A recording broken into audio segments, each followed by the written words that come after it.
దొంగ నాటకాలు, దేశద్రోహుల యొక్క కార్యక్రమాలు, వాళ్ళ ట్రాపులలో ప్రజలు పడరని నిరూపించారు లడక్కోళ్ళు. లడక్కి ఏమడుగుతున్నారు వాళ్ళు? ప్రత్యేక రాష్ట్రంగా. ఇదివరకు వాళ్ళు ఏమడిగారు? కాశ్మీర్, జమ్మూ నుంచి విడగొట్టి మమ్మల్ని కేంద్రపాలిత ప్రాంతంగా ఉంచండి అని. అందుకనినే ఆ పని చేశారు. లడక్ మొత్తం జనాభా ఎంత? 3 లక్షలు. అంటే మంగళగిరి కరెక్ట్గా ఇప్పుడు లెక్క ఉన్నటువంటిది. ఎందుకంటే గుంటూరు, విజయవాడ అంటే 10 లక్షల జనాభా ఉంటారు. మంగళగిరి అంతా దాని జనాభా. అలాంటిది మంగళగిరిని ఒక రాష్ట్రాన్ని చేస్తారా? లడఖ్ను ఒక రాష్ట్రాన్ని చేస్తారా?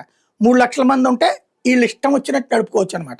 ఇప్పుడు శ్రీలంకను, నేపాలు, బంగ్లాదేశ్ తరహాలో చేసుకోవచ్చు అనమాట. కాకపోతే అక్కడ పబ్లిక్ అసలు వాళ్ళు అడిగిందే, ఒకప్పుడు అది కాశ్మీర్లో ఓ జిల్లా లాంటిది. అది అట్లాంటిది అది విడగొట్టి ఇస్తే ప్రత్యేక కేంద్రపాలిత ప్రాంతం కింద చేస్తే, వాళ్ళు అడిగారని చేస్తే దాన్ని కాస్త అక్కడ ఉన్నటువంటి ముస్లిం సామాజిక వర్గానికి సంబంధించిన వాళ్ళు అక్కడ ఉన్నటువంటి బౌద్ధుల్ని కలిపి రెచ్చగొట్టి ఈ వాంగ్చుక్గాడు చేస్తున్నటువంటి నాటకం. బట్ వాడు నిరాదీక్ష అని జైల్లో పెట్టిన జనం తిరగబడతారు, జంజీ టైపులో రోడ్డు ఎక్కేస్తారు, ఉద్యమిస్తారు, వాళ్ళు వదిలిపెట్టేదాకా ఊరుకోరు. అంటే ఎవడు పట్టించుకోవట్లే. ఎవడు పని ఆడు చేసుకున్నాడు. చదువుకునేవాడు చదువుకున్నాడు, ఉద్యోగం చేసుకునేవాడు ఉద్యోగం చేసుకున్నాడు, వ్యాపారం చేసుకున్నాడు. ఈ గొడవలు వద్దని కూడా కోరుకుంటున్నారు స్థానికులు.